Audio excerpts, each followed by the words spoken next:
Welcome everybody to the Seen and Heard podcast, a conversational series. Today I have the great honour of being joined by Lisa Gargaro. Lisa is a sleep therapist, RTT hypnotherapist, and the founder of Tranquil Mind Hypnosis and Let Me Sleep. With over a decade of experience, Lisa helps people break free from the cycle of sleepless nights, anxiety and burnout.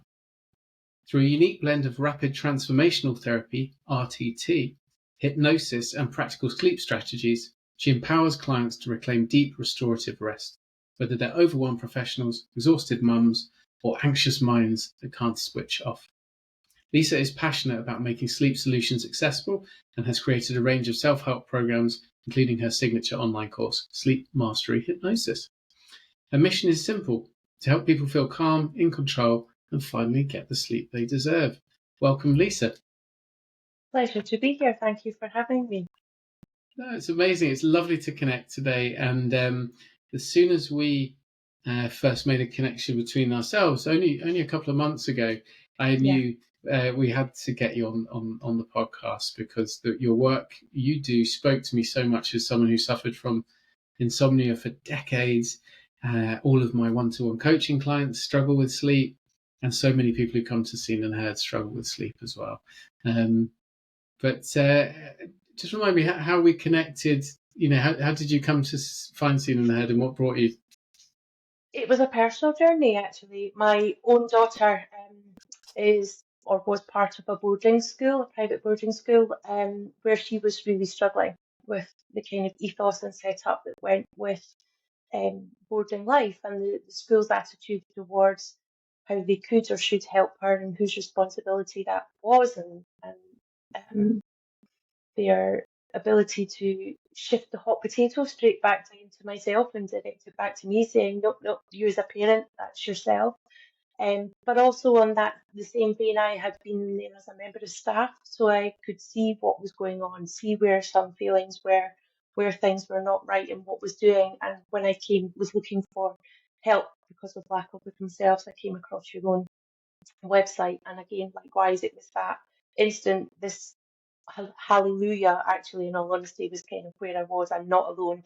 There are people out there who can help, who are in the same position, unfortunately, but that's not a bad thing. That means that we're not alone and that there is help that I want to be part of. And that's what made me reach out both personally and professionally, because I could see there is obviously a need, and I was part of that, and both as a parent needing help and support for my own daughter in her situation, and looking at the skills and assets that I got and thinking I could hopefully help here and reach other people as well who are finding themselves in the same boat. So that was Beautiful. Well, thank you so much, Lisa. I'm very, very, very glad you did reach out and that we made this connection. So I believe what you have to say around sleep is valuable.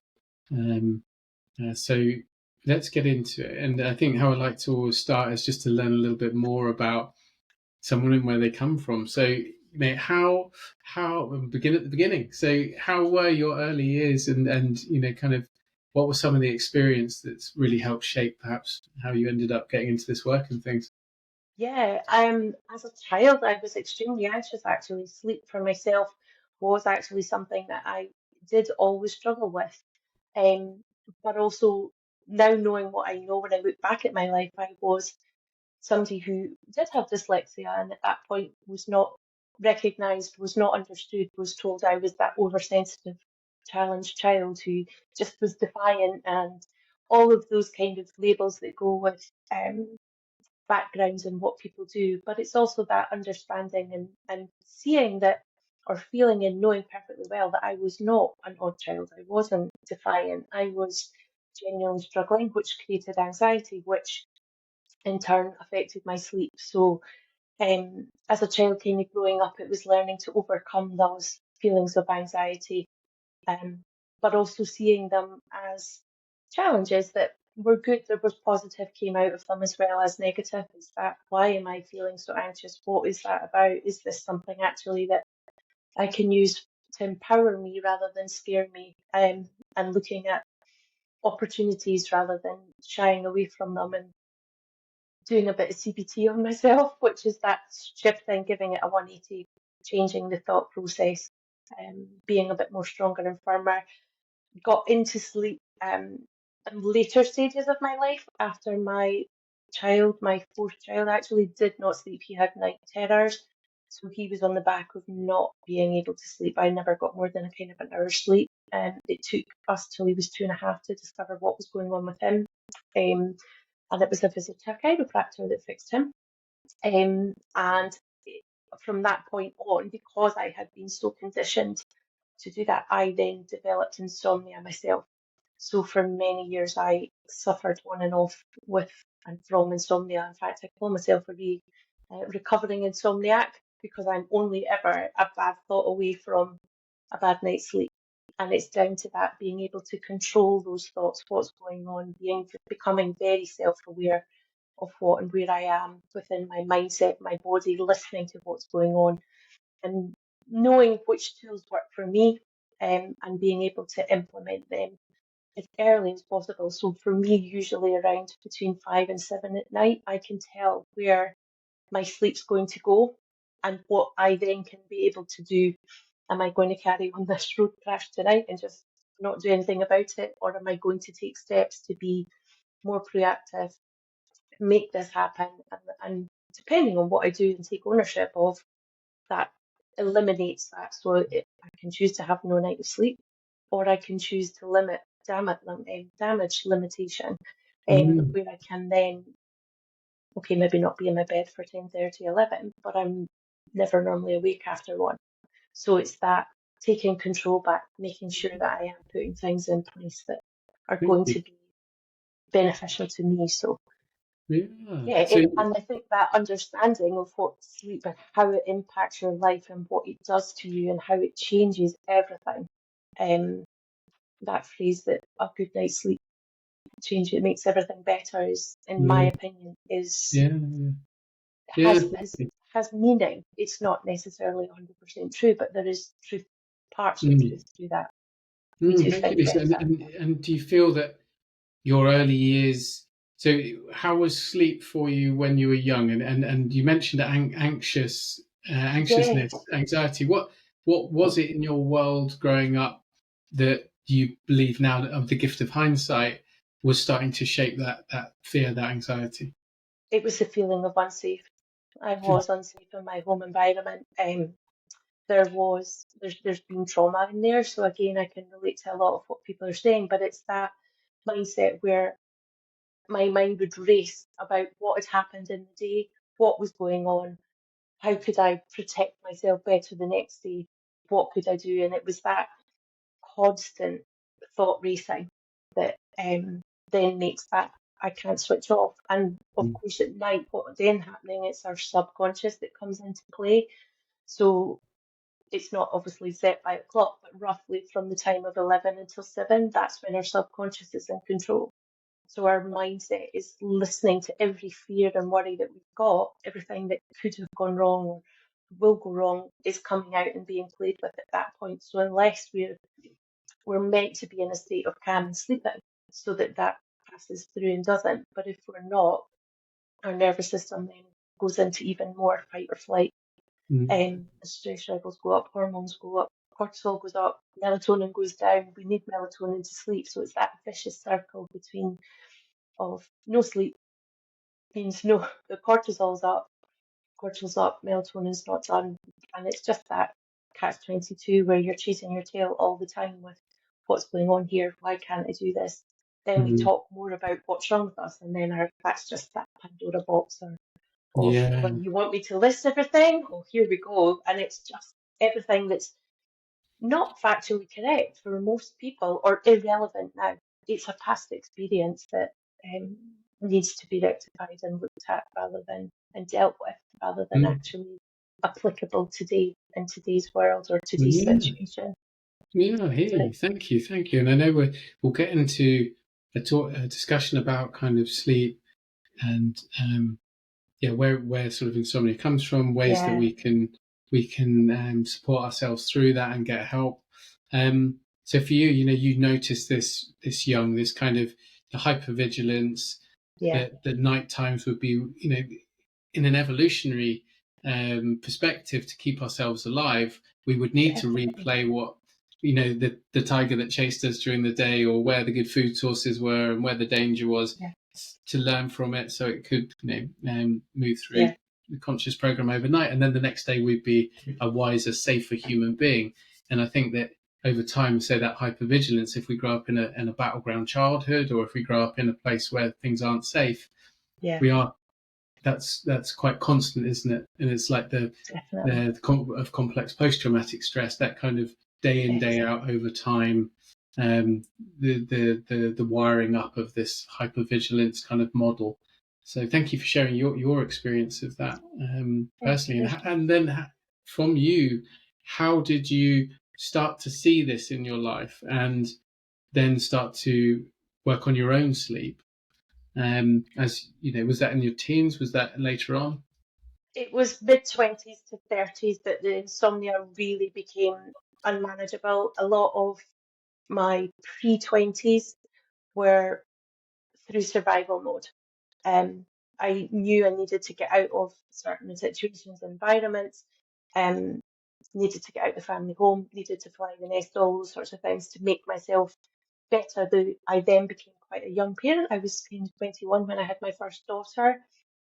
And it was actually after having that experience that then the reality of what I had been through, what I had faced, what I would allow to occur to my own child made me then start to question actually all this stuff that somebody's telling me is in my head and not right, and that's not my responsibility. It was you're doing, made me really look and think, actually that's not true at all. That is the furthest from the truth that you could actually get. And I get that was a mirror for these people, but that's where that kind of psychology behind all of, or my fascination with psychology, of where the brain got its thinking, its thought process, all of those sorts of things.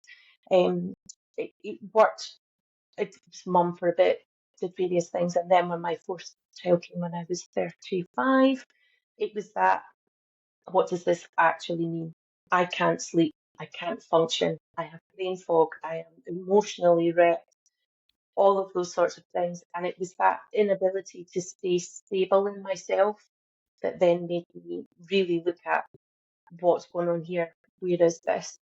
To the point where I dealt with the sleep. Um, Tried to get a bit of help with the trauma from my past. Um, it, the magic for me didn't happen until I did RTT.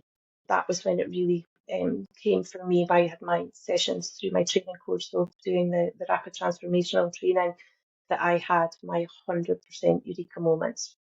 And when I had those ahas, this is it, that's when I could feel my nervous system just calming down. It could take everything. It made complete sense. I knew everything that had been said to me that wasn't factually correct. I stopped taking it and wearing it. It was mine. I was quite happy to hand that baggage back and say, that's actually your story, that's your truth, that's not mine. And learning to do that then obviously massively impacted my ability to sleep, because my nervous system could relax. You can't sleep if your nervous system's alert.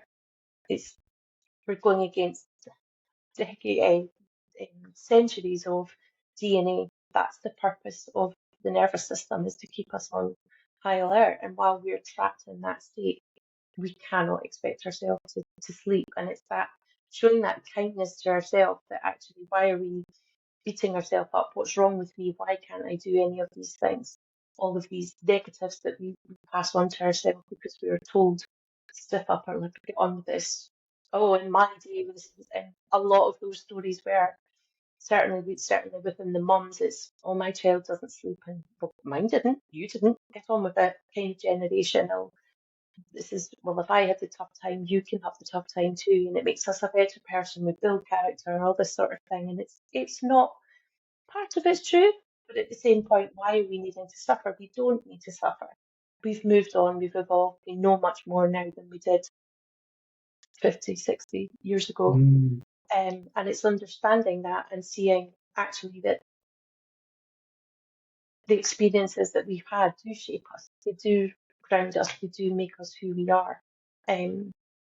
But it's having that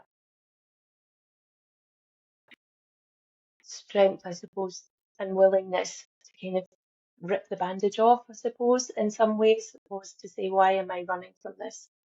I don't need to run from this anymore. I shouldn't be running from this. The person who's being impacted by running is me, and that it was truly myself that was being affected. It then was rippling out to my children, my family, all of it, because I wasn't steady or stable, and that's where obviously we then need to take ownership and accountability.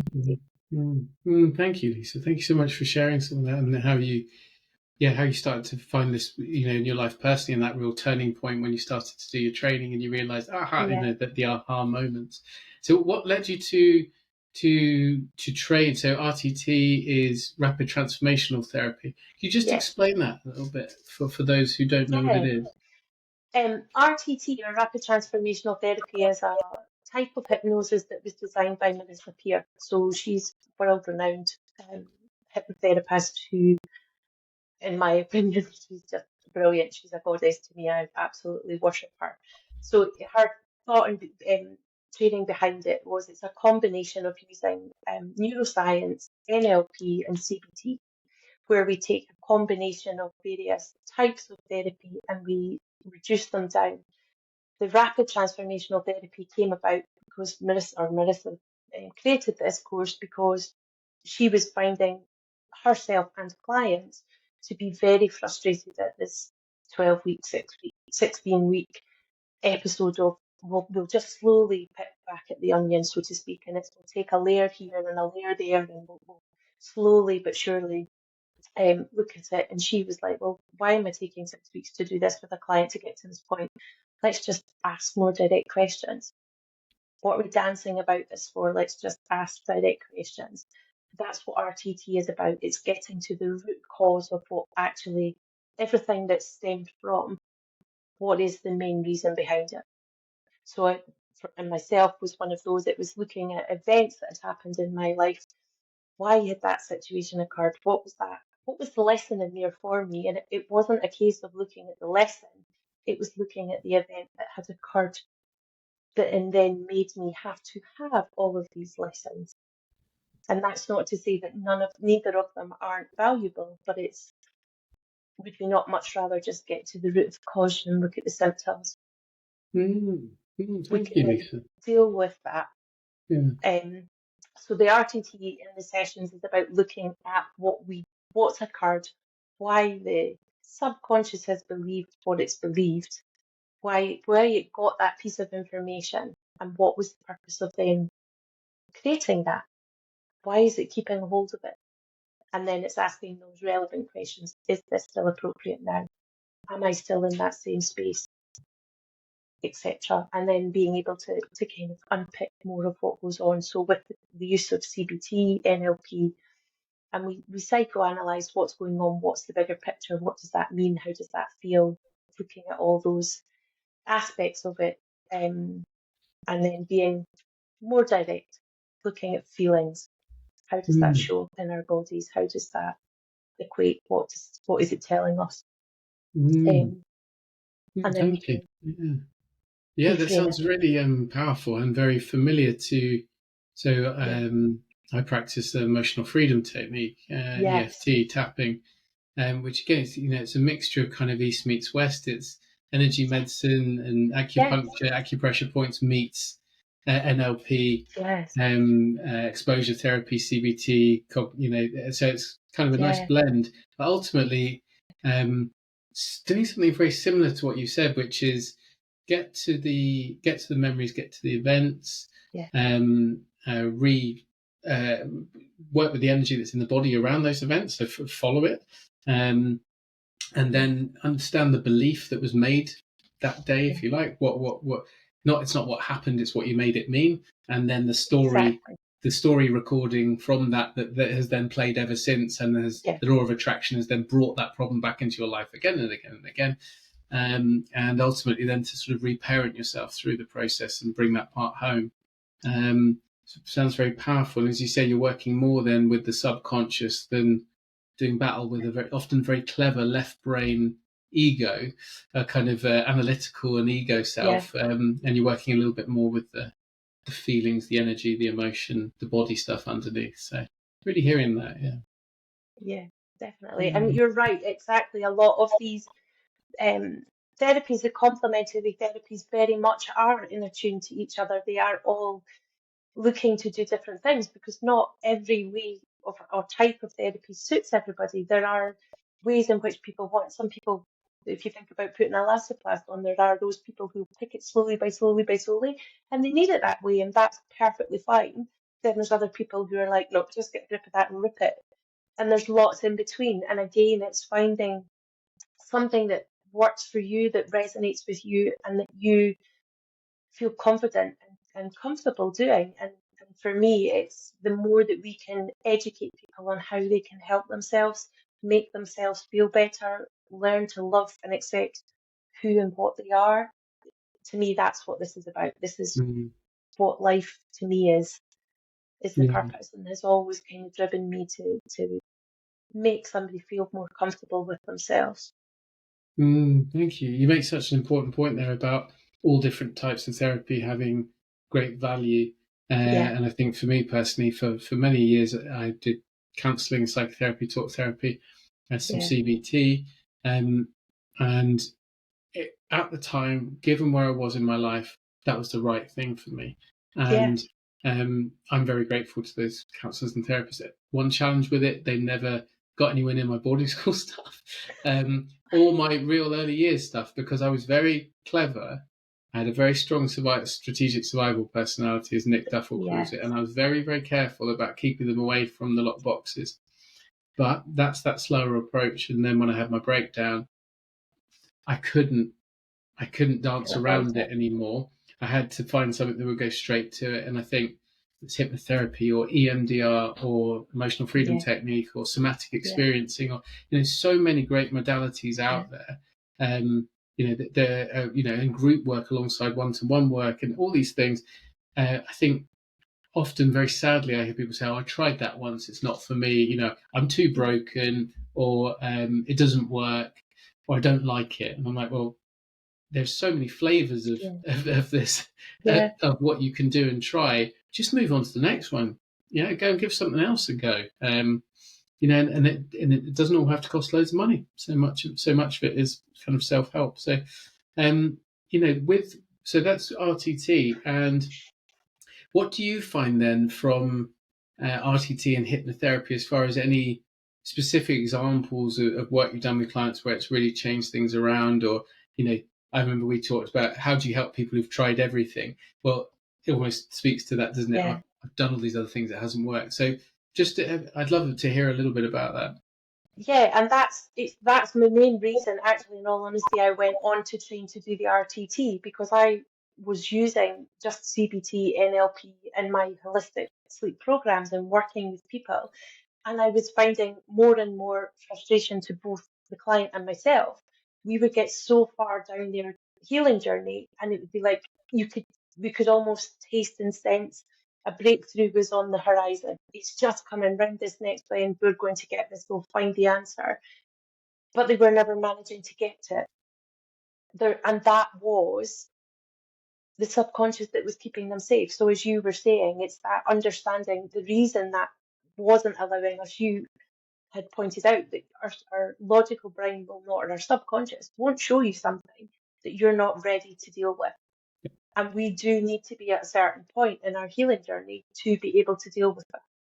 And that um, when we understand what that is, we can then therefore accept more of what's kind of happening and why we're showing up the way we're doing, or why does this lesson keep repeating itself, or I'm back here again. And understanding why these things occur helps us.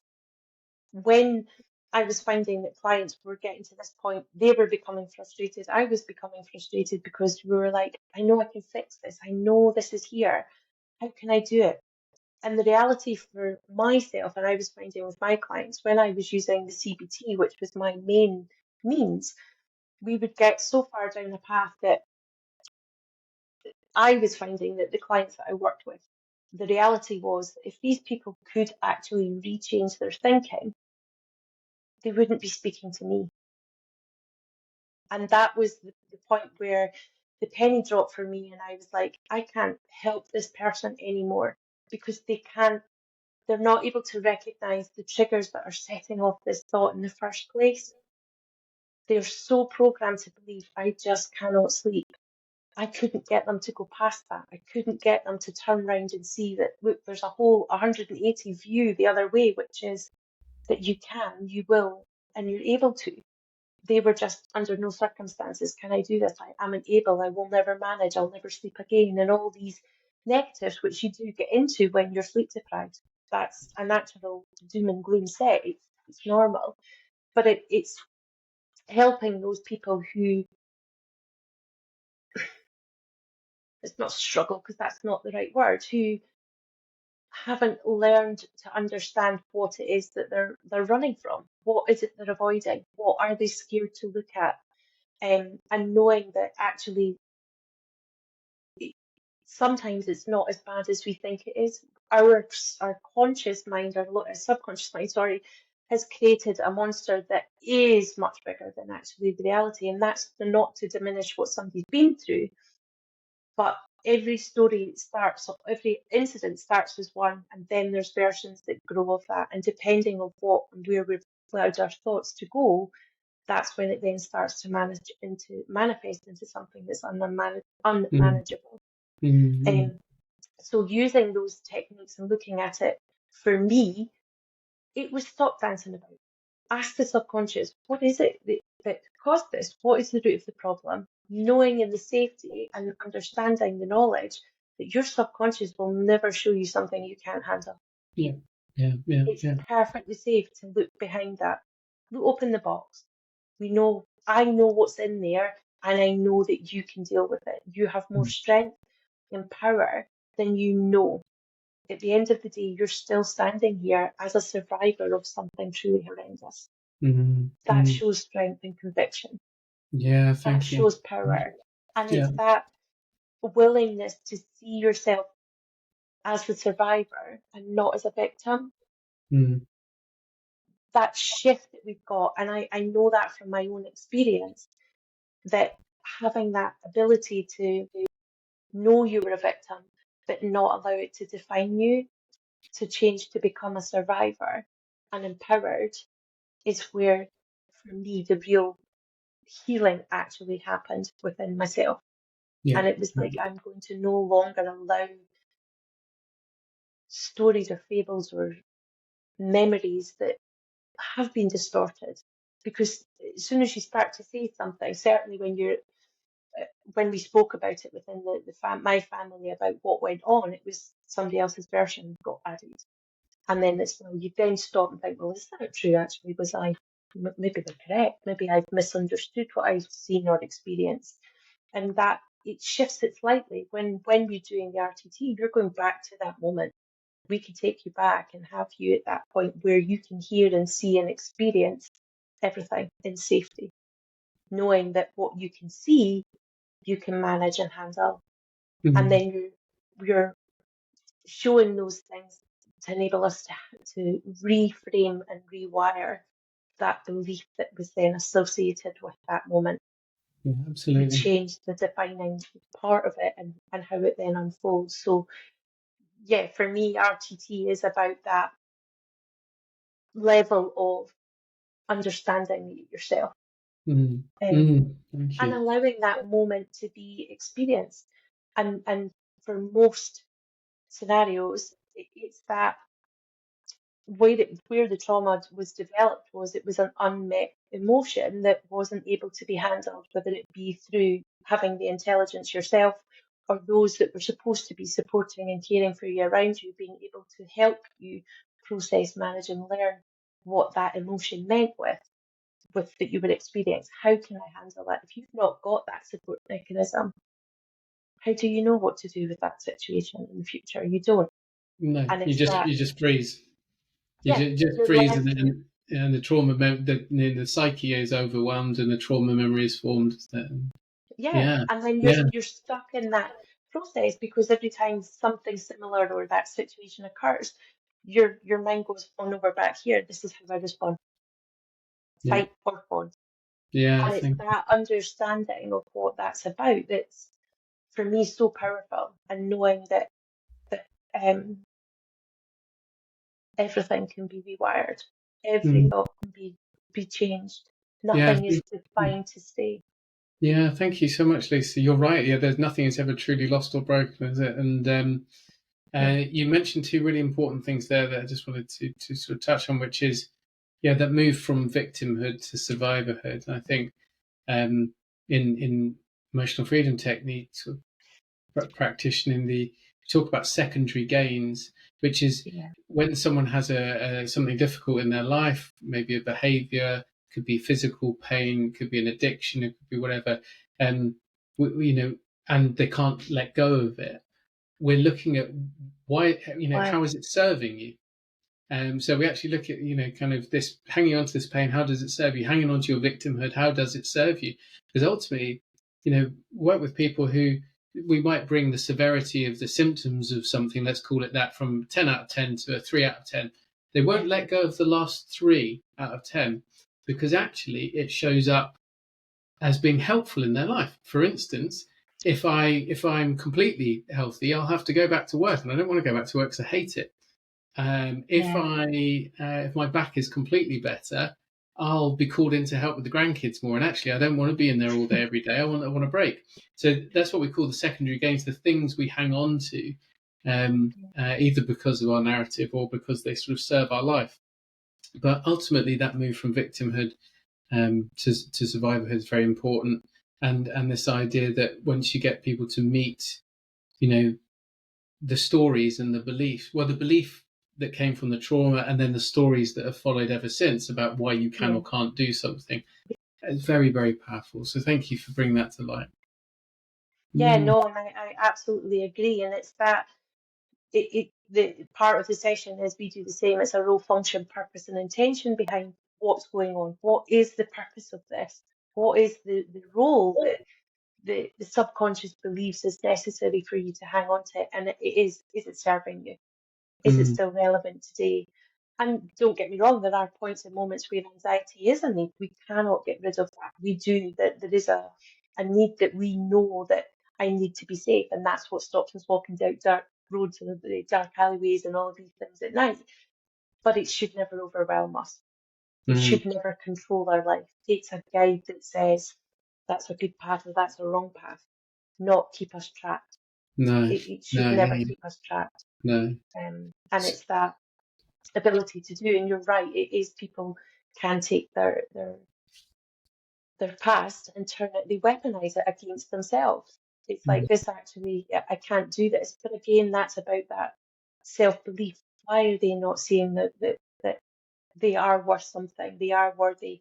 And maybe it's just as being honest as that job no longer serves me, because who I am as a person is not mm, who I was. I mean, I would probably even say 3 years ago. For me, when I was doing my RTT training, the stuff that I came across, I reconnected with my younger self before society, families, peers, everything around me formed me into who I thought I should be to survive. And that for me was a very touching and emotional. It was, I could connect with genuinely who I am. mm. And that enabled me to shed weight, and physically as well as emotionally, lose baggage that no longer was mine. Um, Yeah, yeah. and it's that whole impact of what goes with it. Mm. Um, that is, Yeah, I yeah, think things that people gave you without your permission that you've been carrying ever since, isn't it? So, yeah, because they told me it was us, it was you, that was you, that's yeah, hanging out. Was it really? I was 6. yeah, How could it be me? But it's yeah, again, it's yeah. yeah, You've hit on something so important there, which is that um, often people ask, do I really have to go back? And particularly with CBT, where I ran into not enjoying my CBT experience when I had it, yeah, was I knew I had to go back, yeah, but that at that time they weren't letting me. It was all, no, let's deal with what's coming out through the thought loops that are happening today. The kind of let's dig into those. Yeah. But it was like putting sticky plasters on a gunshot wound. I needed a complex post traumatic stress. I needed to go back to the start. And I Yeah. think when people ask me, is there the way out? Is there a way out of this? Can I feel any better without going back and looking at some of this stuff? And ultimately, there are some practical sort of tools and things which we'll look at. We want to make sure we get to that today. But fundamentally, I believe not the easiest way, but the most permanent way to get better sleep, to work on addiction, whatever it might be, is you've got to go back to the point at which the belief was made that you needed to have, or that you were going to have bad sleep. You needed to stay hypervigilant.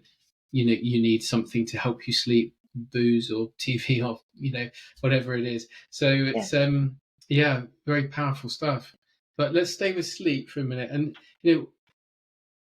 sort of insomnia, sleep issues are epidemic these days. Why are so many people struggling with their sleep? And what are the sort of myths around sleep and things like that and insomnia? Yeah, for me, I think we're in the sleep epidemic that we're in is because we as a society, we are not allowed to switch off. We are told I'm supposed to be responsive. We're supposed to be available 24/7. We have technology, whether it be emails, whether it be social media, whether it be television, constantly being bombarded at us about what's expected. Where are you? Why are you not doing this? Are you meeting this expectation? If you're not here, then you're a nobody. All that kind of message. And if we're feeding that to ourselves over long periods, we're programming ourselves. We're programming ourselves to be something that is not authentically us. We've disconnected with who we are. We're trying to fulfill an expectation that is not ours or what we believe in to conform. And it's that understanding that actually, no, I have a boundary. This is my time. And again, it's back to what I was saying about myself. I took ownership with my insomnia, and I have to stop myself around 6 o'clock at night at some point and say, am I putting myself in a good space for my sleep tonight? And at that point, I have to take ownership. I have to be the adult, and I have to say, if I continue doing this, I'm not going to sleep. Am I okay with that? Can I manage? Am I happy to accept that? And if I am, then I continue. If the answer is no, then I have to put on my big girl socks and say, I'm changing it. I'm doing something different. What is it I need to do? And if that's about putting a boundary in place and saying to my family or my business or colleagues or whatever, I can't do this. I'm not available now after this time. I'm not available after that time. And we are also made to feel so bad by putting boundaries into place because certainly, and I think that looking back at my childhood and why I took on so much baggage for other people was this desperation to please. I needed to please. I needed to be seen. I needed to know I was good enough. And if I carried everybody else's baggage, I was going to be okay. I could be seen. I prayed and hoped I was seen. But what I was actually doing was carrying baggage that was not mine. It wasn't appropriate for me. And actually, in all hindsight, actually for me not to have been seen would have been a better thing. And actually, if I had had boundaries and when I've had my boundaries now in place, my life has shifted. The dynamics, the friendships, the relationships I have are different. I'm respected more because I'm willing to say, actually, no. And the amount of people who then say to me afterwards, oh, I'm so glad you spoke up and said no, because I was thinking the same. Yeah. And it's that, I mean, even to the point we were out, I was out at the weekend doing a social event and it was the same. I was like, oh, I'm ready to go home now. I'm just going to go. Didn't feel comfortable, didn't want to be part of it, wasn't my scene at all. And I just left. And interestingly, out of the group of 20 of us that went, more than half of them left with me. So again, it's that understanding that we all do these things to ourselves and put ourselves in positions and situations that we're not comfortable, we don't want to be part of. When we understand how that impacts us, we can then make better choices. So being able to switch off, being able to disconnect, have a boundary, protect ourselves. Thank you. It then helps. Society doesn't like no. to say no to somebody, they find that as a problem. It's a big, you see a lot of it with younger children as well, and certainly parenting, we've all gone to this kind of soft child-led parenting because they don't want to say no to their child. For me, I'm the opposite. I personally think no means I love you. And for somebody to be able to say, no, that's not acceptable, I don't want that, you're not rejecting them, you're rejecting the action that they're giving to you. And so that when my children come and ask me for something, if it's not age appropriate, I go, no. And it's because I love you. I'm not doing it to be a horrible mom. I'm doing it because it's not age appropriate. You're not old enough to be doing these things yet, or I don't feel you are. Yeah, That's not thank you. safe. And it's that understanding that it's so much harder, and I agree it's harder to say no to people. But that's a mindset that we attach to it because we think we're doing somebody wrong because we're stopping getting something they want. And it's not a case of that. It's a case of protecting myself, Yeah, protecting them. And yeah, again, it's that mindset. How are we looking at what's attached to the word no? How are we focusing on that? What are we doing about it? mm, And making sure that they understand no means no, not no means come back at a different way. No is a full sentence, yeah.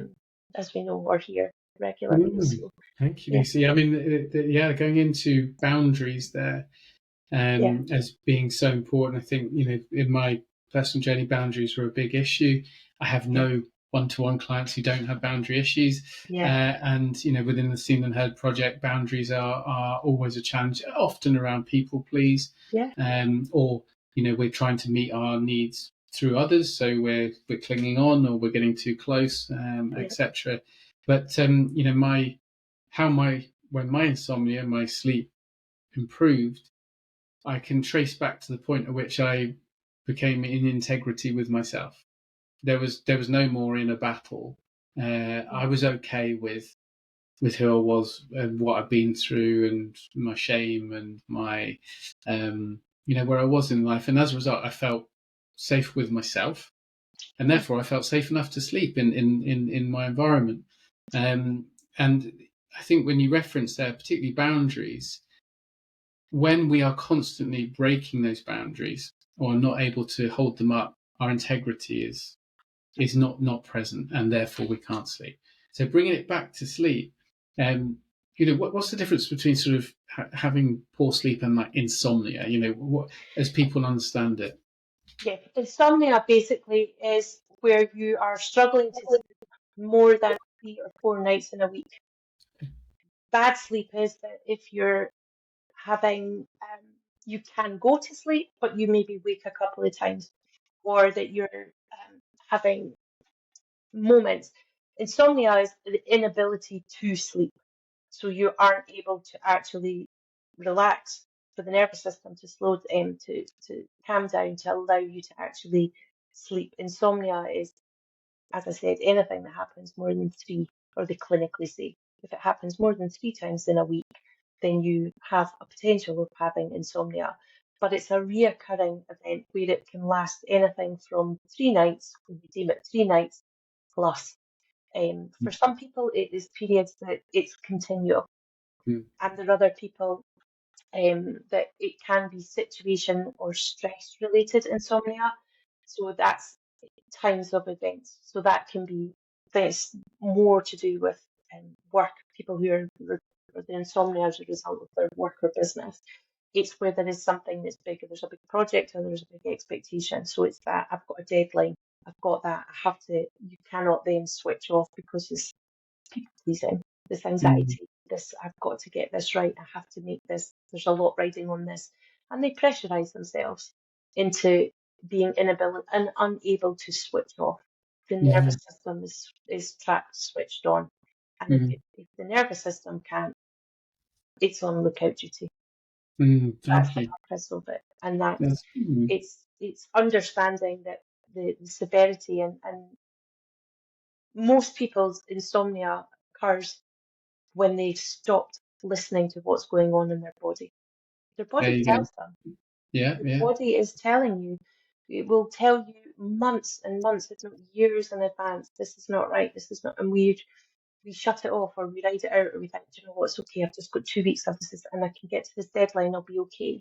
But what you've done is you've put your body into fight or flight mode, and it's stuck. It doesn't know that it's passed and that deadline's gone and I can now sleep. It's you've overridden everything that it needed to say, hear, and understand. So why is it going to believe you now?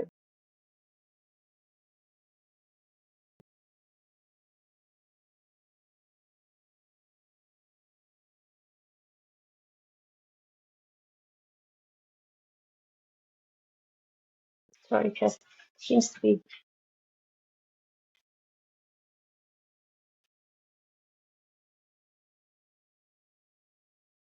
Well, thank you very much, Lisa. Yeah, it's so important. I think, one of the things I'm really interested in is you've helped to explain sort of the difference between insomnia, sleep issues, is that difference between those who can't fall asleep, Yeah, and those who can fall asleep really easily, but are then waking up in the night. And I yeah, was, for a long, long time in my life, I was the former. I couldn't sleep without TV or booze or pills or whatever it was.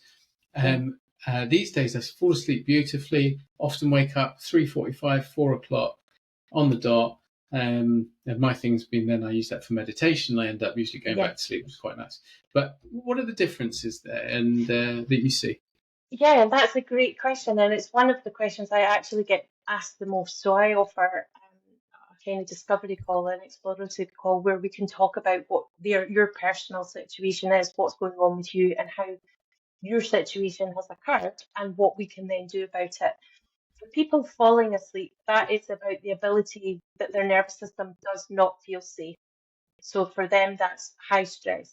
For the people who are awakening in the earlier evenings, there's two reasons behind that. One is actually something that um, kind of can blow a lot of the myths that we have about sleep out the park, which is that perhaps you don't actually need 7 to 9 hours of sleep. And you would be surprised at the amount of people who actually can survive and are okay with just 5 or 6 hours sleep. So it's that to ask, if you're awakening at that time, how do you feel? One of the biggest things I'll say to clients is if before you've even looked at the clock, look internally, what is your body saying? Does it, if somebody said to you, you're starting your day now, does that feel okay? Could you actually manage it? And if the answer is yes, you don't need any more sleep. If the answer is no, then it then moves on to the second point, which is the other reason why people are doing it, which is that your body or mind is trying to tell you something. Your subconscious is fully in control at that point. Your logical brain is off doing other things. It's doing what sleep is about, which is, for lack of a better term, creating a computer backup. So it's taking all the events that happened in your day, storing them into long, short term memories, or chucking them to the recycling. It's resetting yourself for you to start the next day. It's not paying any attention to any of that. So those thoughts that you can normally control during the day in a busy week, that we go, I'm not dealing with that right now, I'm shutting that down, I'm not listening, it then comes out because it has unsupervised full control to your thought process. So what is it that's waking you? Why are your thoughts going to where it is? What is it that your body is actually telling you? It's trying to make you pay attention. So every time you ignore that, again, you're feeling that fire, which is there's a disconnection between your brain and your body. And it's Mm. that understanding what that means that then enables you to then take the appropriate action. Back to that kind of wakening feeling like your day is okay. Understanding what your body is telling you is the same thing. It's connecting with ourselves. What is it my body is telling me? Could I start my day at 5? If you don't need or feel that you should go back to sleep, then you don't need it. One of the biggest things I'll say to a client when I'm working on my programs is, if you wake at that time, before you look at the clock, score it out of 5. Where are you? Mm-hmm. Could you start the day? That's a 5. If you're like, absolutely not, nowhere near ready, you're a 1. Anything that's above a 3 plus, it's that point of, I could start the day potentially. You then look at the clock, find out what time it is, and ask yourself the same question. Does that score change If that score changes, why has that score changed? Is that a programming that we've been given, which is that we need to have 7 to 9 hours, or your day can't start before 7 o'clock in the morning? That's what you were programmed with as a child. Your parents, nobody, I'm guilty of it myself, will say to parents, don't let them start the day before 7 o'clock. Anything before 7's deemed a night wait now. Don't go there with it. And again, it's that understanding that to fit in socially, because we don't want to disturb our neighbours or be seen to be disturbing the rest of the house while we hoover at 6 in the morning, all these sorts of things. It's understanding what that actually is about.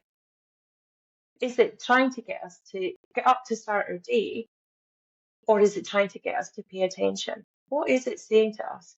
And then once we know what that is, you can then choose the path that you want to, rather than fighting against something. Like lying in your bed trying to make yourself sleep when, in all honesty, you have no melatonin left in your body, so the physical act of sleeping is next to none.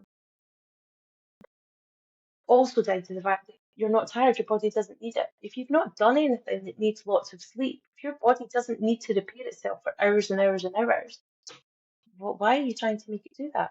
That's like, that would be like saying I'm going to have a 3-course meal and then add another 3. You're just like, well, I have to, because that's it. Yeah, thank you, Lisa. I understand. It doesn't make much sense, but again, it's being authentic and listening to ourselves, going inwardly. Thank you. Yeah, that's so important. I think I could only, well, when I started to do body work, breath work, meditation, etc., and yoga, connect to the body, it was the first time I ever knew it was there. The rest of my life, I was a floating head of anxiety, if you like. And I think one of the things I did was, quit the booze, quit the caffeine, the other stuff as well, so that I could feel something that wasn't chemical for once, wasn't sort of introduced chemicals. And I notice now when I wake up, I just get a sense of whether, if my cells are still fizzing, if they're still tingling, I need more sleep. If they're not slightly, it's almost like a jitteriness, a slight jitteriness. If I've still got that, I need to go back to sleep, and I'll meditate back to sleep. If it's gone, as you say, I'll get up. I'll start to, or I'll do something else with my mind, usually meditation or whatever. But listening to the body. So I'm getting that really clearly from you. And for those who are really struggling to sleep, you've touched on a couple of points. You've talked about technology and those societal things that keep us going. You've talked about checking in with yourself early in the evening. Okay, at 6 o'clock, how am I going to sleep tonight?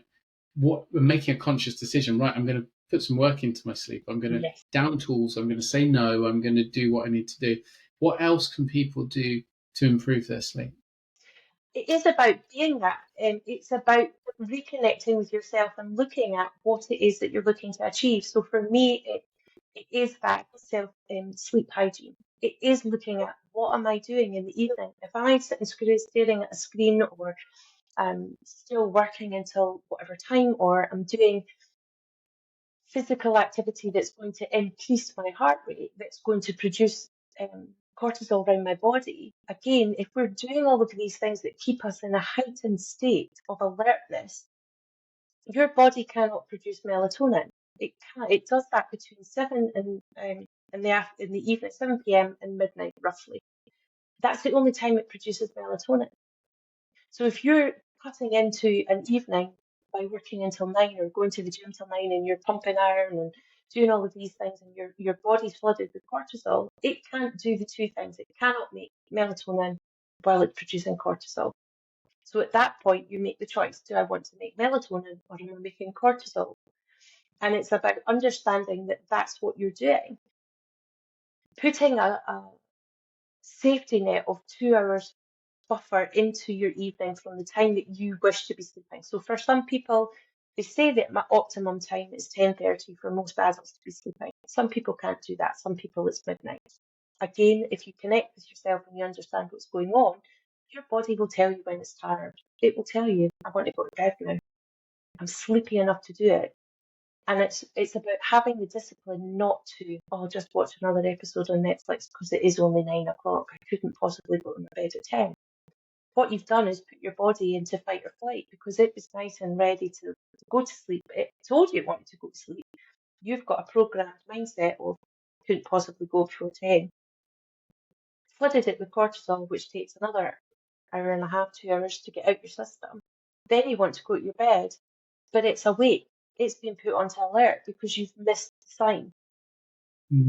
You've then going to try and do, you can be your own worst enemy. You could be creating your sleep problem rather than it being a problem with sleep. And there's a big difference. And when you can understand that, then we know what we're dealing with. Then we know actually, is there something else to this sleep problem? Or is this a self-inflicted sleep issue that you're creating?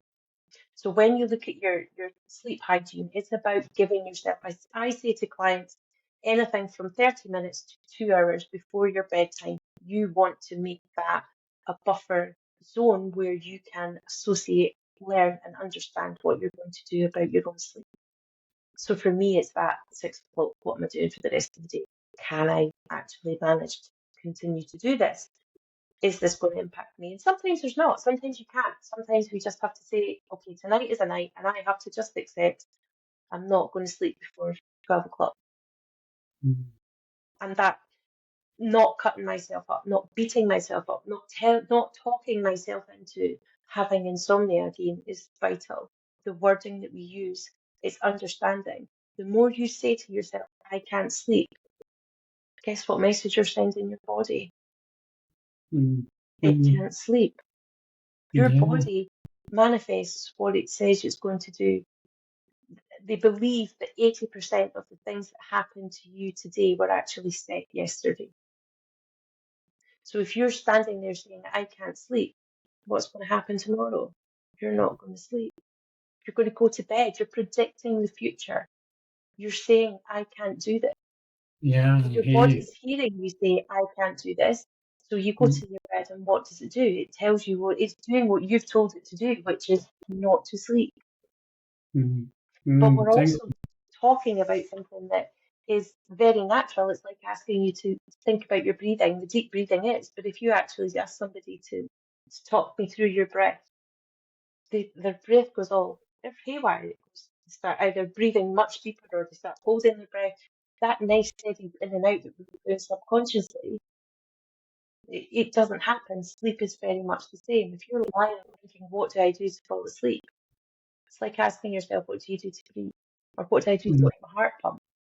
It's an automatic body function that when we stop thinking and focusing on it, happens naturally. Happens naturally. Yeah, thank you, Lisa. That's so important. I think you touched on something there, which is around the self-talk, if you like, or the reframing of the sort of sleep process. One of the things that really helped me was when I would wake up in the middle of the night, I used to get angry that I'd woken up and I hadn't slept well. Then I would get scared that my next day would be ruined because I hadn't had enough sleep. And then I go into a bit of a spiral. So what I did was reframe that as an amazing opportunity to meditate. So I've been gifted this opportunity at this time in the morning to do a bit of meditation. And naturally, by seeing then it as a really positive experience to wake up, I naturally just fell back to sleep because the stress had gone, if you like, I had a great meditation and a great day. Because meditation is even more restorative in many ways than sleep itself. So, that reframing is quite important. And with other techniques then, so you've talked about sleep hygiene, you talked about devices, making that conscious decision for yourself early in the evening about how you want it to be, and you've sort of touched on self-talk and how to frame it. Is there what are your top 3 quick wins, if you like, for better sleep? Top 3 is a wind down meditation. So as you say, it's that giving yourself that space. Now, it doesn't have to be a meditation. It works for some people don't. It's just a block of time, at least an hour before their bed, where they can read a book, they take a bath, they go for a gentle, quiet walk, they sit and listen to some music, they read a book that's not going to be a thriller story that engrosses them. We're looking to keep them calm, just something that's going to help them. That I call it the me time, the precious me time. It's that.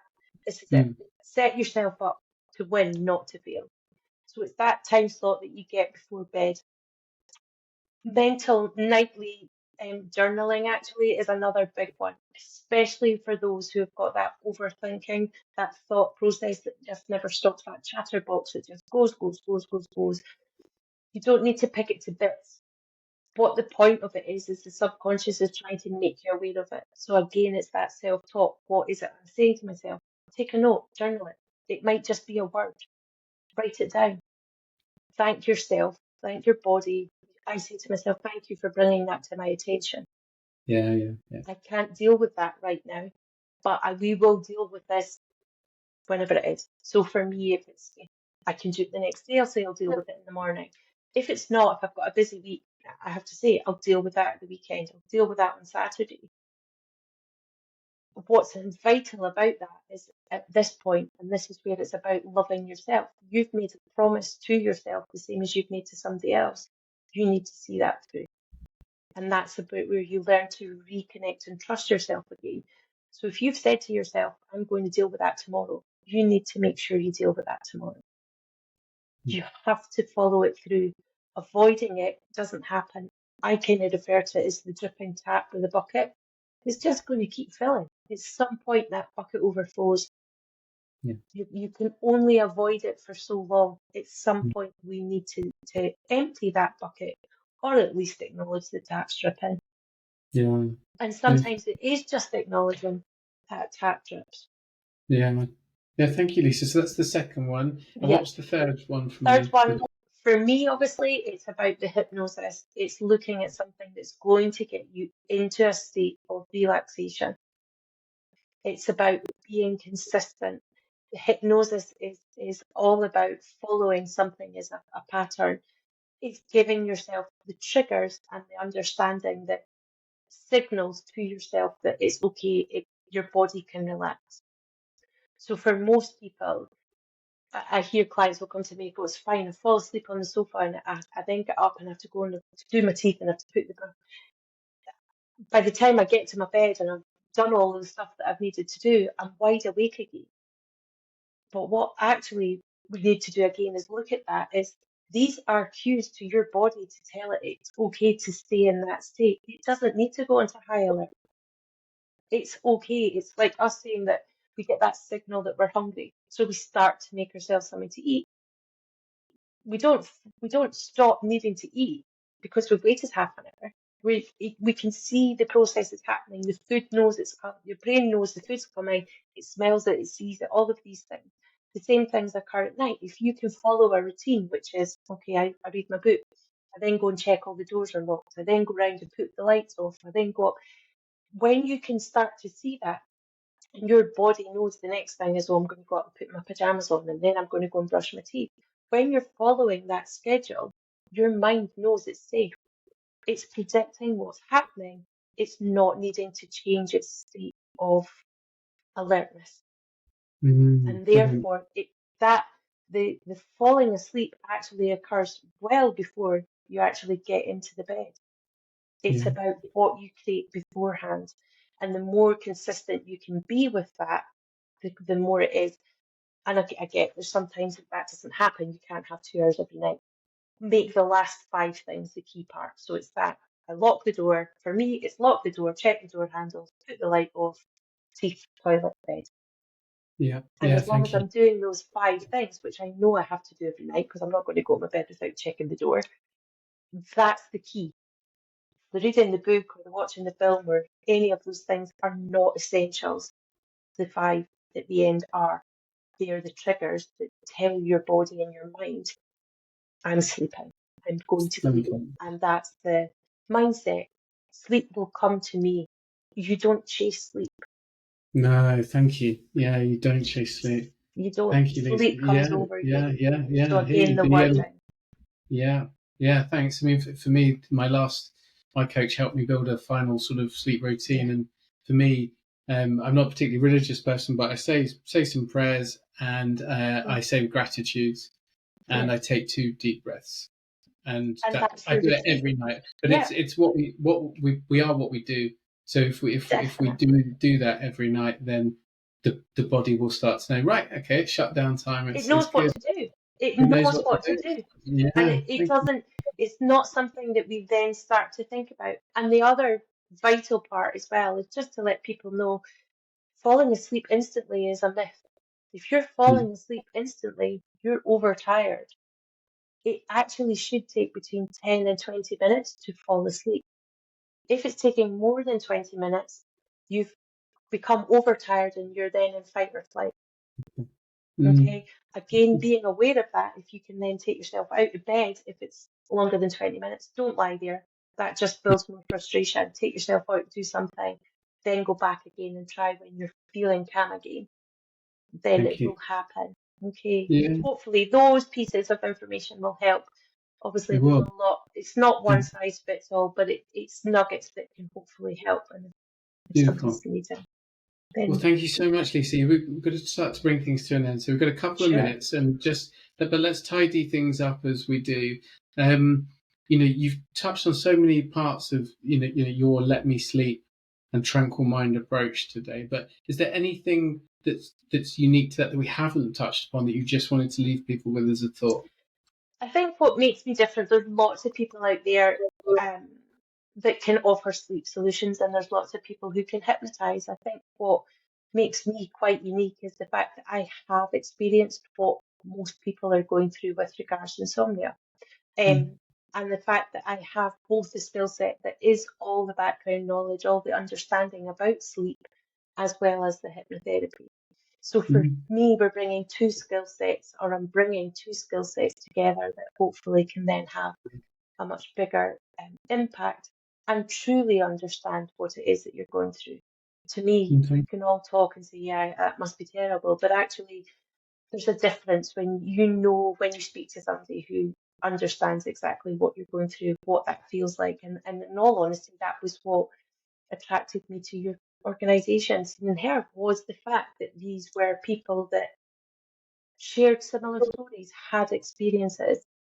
Building that community, that feeling of safety is what's vital. And I hope I can offer that on Mm, several levels, not just that one size fits all and this is all I can do, but it allows us to personalise your experience, whether thank it you. be just doing a sleep program or it's a hypnosis session or it's a combination. We can Yeah, make it to what you're needing your great. therapy journey to be. So, Yeah, thank you, Lisa. So important you say you've highlighted there, yeah, the blend of lived experience and the training and the skill set. So that's really clear. yeah, Just uh, short answers to a couple of kind of ones that have come to me over the course of it, where people have got potentially quite sort of common things that affect sleep. So sort of not, a bit of a quick fire to finish, but the first one is quite a personal one, but as a man of a certain age, needing to go for a wee in the night, and so many guys, I do a lot of men's groups, all the middle-aged guys I know, older guys, they all struggle with this. yeah. Is there anything you could say as far as helping? There's all don't drink too much water, etc. Yeah, But having tried all that, it doesn't work. It doesn't matter how yeah. much water I drink, I'm still going to wake up. Anything to give to the to the people out there who struggle with this? Actually, I'm going to kind of throw a bit of a curveball.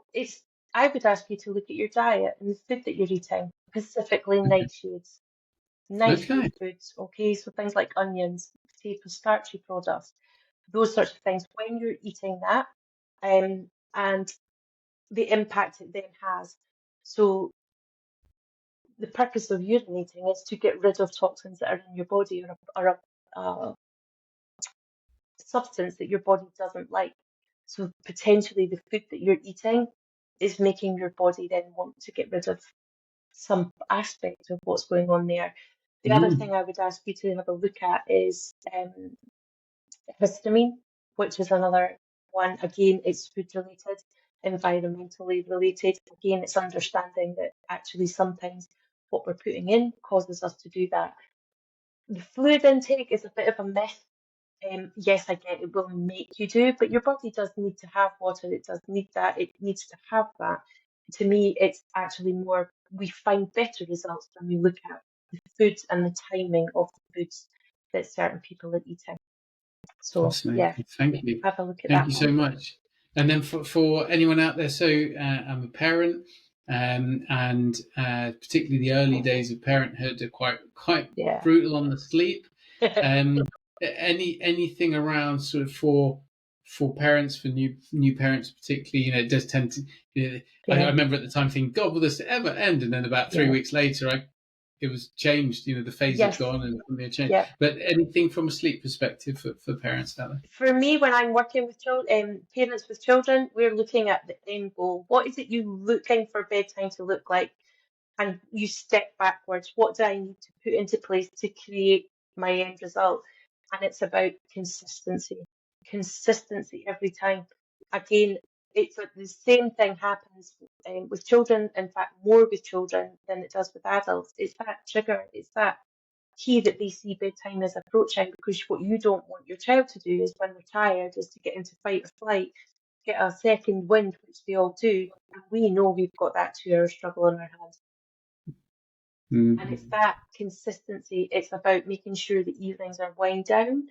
As much as we love a splashy bath, that's probably the worst thing we could do is have a splashy bath. It's keeping it calm, keeping it steady, keeping our energy low, keeping it down. Cuddle time, not hyper time.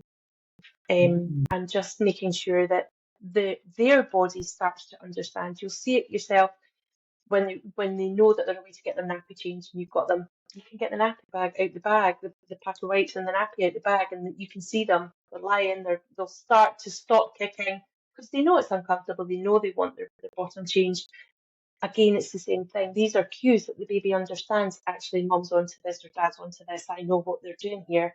They know they've got this. I'm going to be sorted, or I'm hungry.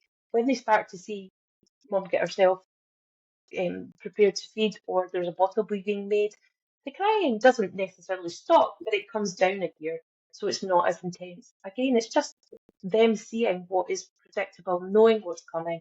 Kids love routine and consistency.